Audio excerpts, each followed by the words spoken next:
My name is William Bryan. What makes bus safety personal to me was in 2003, September the 28th, my son Isaac was killed getting off the school bus on North Shore here in Benton.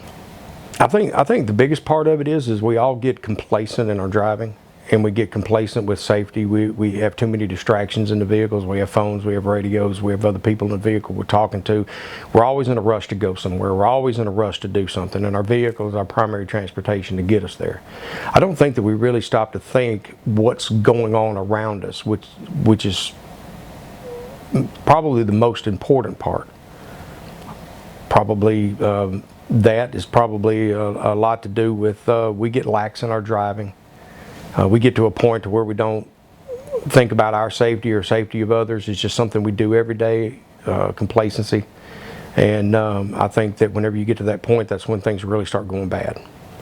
And you run a risk of elevating your ability to be in an accident. Well, given my background and what happened to me, it's senseless. There's no reason for it. I don't think people really take the time to understand what their actions are doing as far as involving children. I mean, we all have children, grandchildren, cousins, nieces, nephews. We know how they are. We know how we interact with them, and then we take 50 of them, put them on a school bus, and then we expect others to take care of them.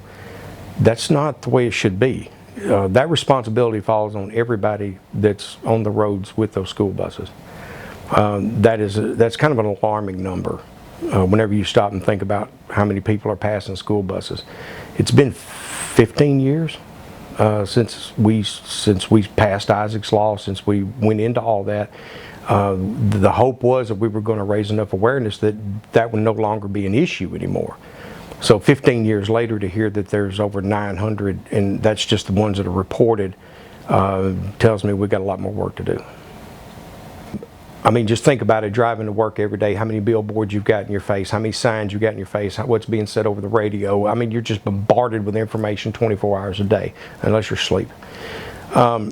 So every year we need a campaign like this so that we can put it fresh in people's minds.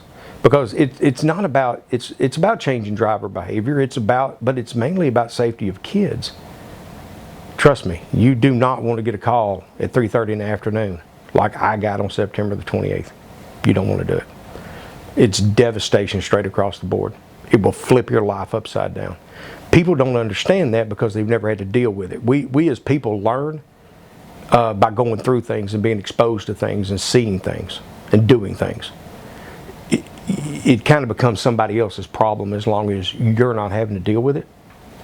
But whenever you do have to deal with it, there's not a time that I see a school bus now that my foot does not immediately go to the brake, whether the lights are on or not. It's just a situation that I know I have to have heightened awareness, and so I do it. But if you've never been around that devastation and understand the real effects of what it'll do to you, then it's just passive information, just like everything else. So the campaign is needed because it puts that fresh in people's minds that, oh yeah, school is starting. Yes, I need to be aware of school buses. Yes, I need to be aware in school zones. I need to be, a more respectful driver when I'm around these places and children.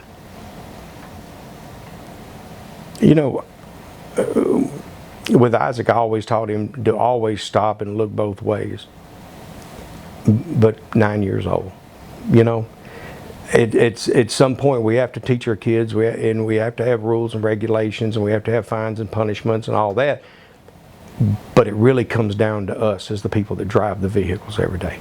That's what really matters, because we are the ones in control of those vehicles. We're the ones that are supposed to be looking out at what's ahead of us and not down at our cell phones. And as crazy it is, I work a job where I can't have a cell phone on when I'm at work, because it distracts, it takes away from.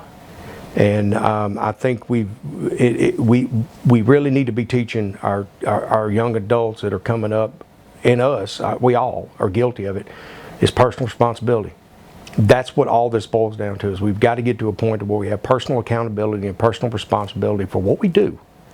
And whenever we all start doing that, then we'll start seeing surveys come in where there's only 20 people passing a school bus instead of 900. But that's where it all starts. It starts with us.